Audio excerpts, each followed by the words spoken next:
তোমাদের সামনে হাজির হলাম শীতের একটি সন্ধ্যা নিয়ে। শীতের সন্ধ্যা মানেই বিভিন্ন রকম ভাজাভুজি, ভাপা পিঠা, তেল পিঠা ইত্যাদির সমাহার। আমি গিয়েছিলাম একটা ভাজা পোড়ার দোকানে, রাস্তার পাশে টঙের দোকান। সেখান থেকে আমি বেগুনি আর ডালের বড়া নিলাম। ঠান্ডা হয়ে গিয়েছিল, কিন্তু খেতে ভালো ছিল, ফ্রেশ ছিল সব কিছু। শীতের দিন এই সন্ধ্যাবেলায় ভাজাভুজি দিয়ে বিকালের নাস্তাটা সারতে বেশ ভালো লাগে। সামান্য একটু লবণ ছড়িয়ে দিয়ে এর স্বাদ গ্রহণ করলাম আমি। ভালোই ছিল, দুর্দান্ত স্বাদ। আমার বউ, সে নাকি এগুলো খাবে না। সে বলছে সে ভাপা খাবে, সে ভাপা পাগল।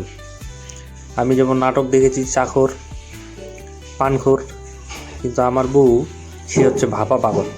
প্রচুর ভাপা খেতে পারে সে, একসাথে 3-4টা ভাপা সে খেয়ে নেয়। তারপর একটু ভেঙে দেখাই আপনাদেরকে, যে ডালের বড়াটা খাচ্ছি ভিতরটা বেশ সাদা সাদা ভাব, উপরে ভাজা ভাজা। কাঁচা লঙ্কা দেওয়া ছিল, খেতে দারুণ ছিল।